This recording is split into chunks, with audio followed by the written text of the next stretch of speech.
Hello guys, dahil magsa-summer na naman, kukuhanan natin ng souvenir ang namumulaklak na apricot. Ang ganda niya guys, sobra. Pero ano pa lang siya, nag-uumpisa pa lang po siya. Pero napakaganda niya talaga pag namumulaklak siya. Ganyan pang itsura ng apricot. Pagka tapos na siyang mamunga. So ngayon, kasi magsa-summer na naman, ayan, mag-ano naman siya, mamubulaklak na naman siya. Ang ganda ng bulaklak niya guys. Para siyang ano tawag nito? Yung mga sa Japan? Tawag yung sa Japan. Ang ganda, diba? Ang ganda. Ganyan siya kaganda guys. Lalo na pagka punong-puno na yan ang bulaklak, ang ganda niya talaga sobra.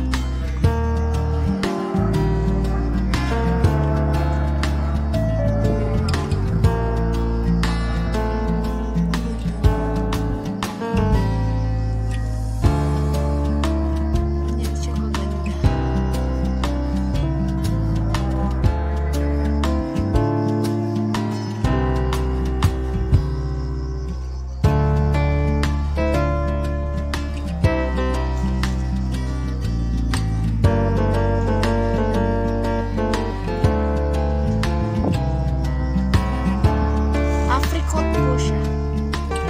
Mismis sa Arabic. Mismis sa Arabic.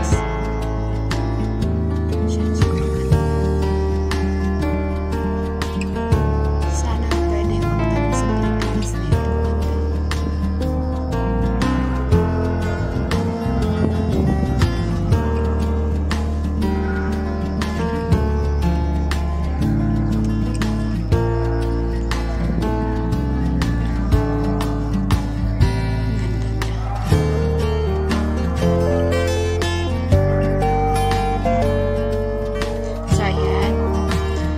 Tapos niyang mamunga, nalagdag yung mga dahon niya. So, yan. Ito po yung hardin ng aking amo. Bahay ng aking amo. So, yan po yung ito po yung mga halaman na yan is ano po yan? Tamar. Tamar dates. So, yan.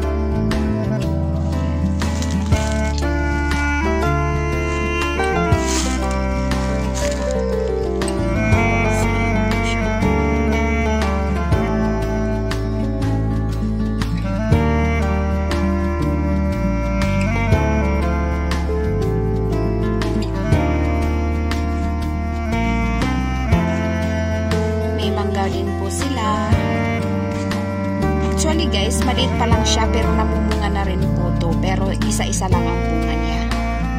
So yan. Ito din po ay apricot din po ito. Kaso, kalbo pa lang siya. Nag-uumpisa pa lang din po siyang mamulaklak. Ganyan po siya. Pagka mag-uumpisa silang mamulaklak, nagkakalbo sila. Pag mamumunga na sila, matatanggal na yung bulaklak. So, mamumunga, tapos after nun, bunga niya, matapos na yung bunga niya, magkakalbo na naman siya. Tapos, ayan.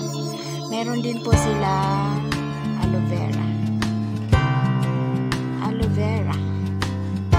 Pampakinis ng mukha at pangpatanggal ng stress marks. So, ayan. So, ito po ay rose. Pero wala siyang bulaklak. Ito din po ay herbal. Ito po ay, ewan ko kung anong tawag neto sa anong tawag neto. Pinanglalagay nila ito sa shahi. Ang sarap niya guys. Simula nung hindi ako nagkakape, nag-shahi na lang ako. Wala na yung kabag. Hindi na ako kinakabag. Ang sarap na ng pakiramdam ko. So, ayan. Napaka-ganda niya sa katawan. Hindi siya, tsaka hindi mangangamoy yung hininga mo. Tingnan mo sila, hindi nagtututbrush. Kahit di sila nagtututbrush, yung hininga nila, wag wag lang yung ano bagong gising guys kasi pag bagong gising talaga sila panis yung ano nila.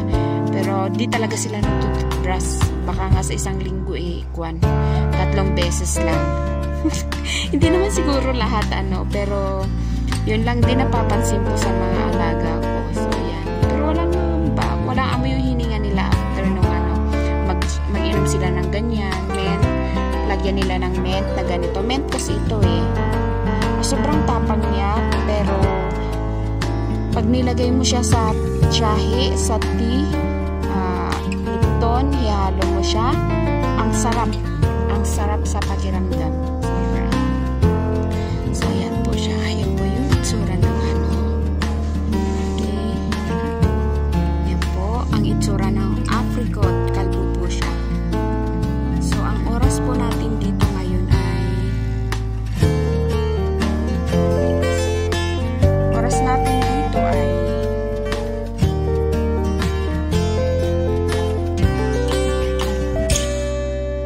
alas 6:26.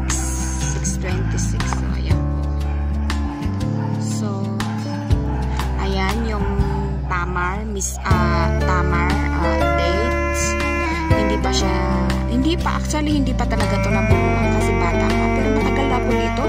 Magti 3 years na ako sa April guys. Hindi talaga siya namunga, siguro dahil matigas yung lupa, hindi siya nag-grow ng maayos. So ayan, ito din po ay mismis. Ayan yung mismis, yung isa ay apricot, ito mismis. Ewan ko kung bakit parang sinulat din naman ang tawag nila dun sa apricot at saka ito.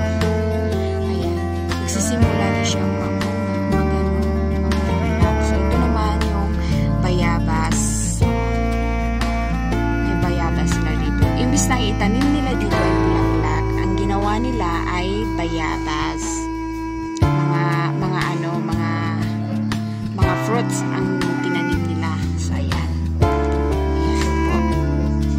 Ito naman po ay akala mo namatay siya pero hindi siya namatay. Sadyang ganyan siya pagka tapos ng mamunga. Ito ay anong tawag nito? Anong tawag nito? Roman. Okay, Roman sa Arabic. Sa English yung nakalimutan ko. Ito naman ay native na apple. Ito ay apple.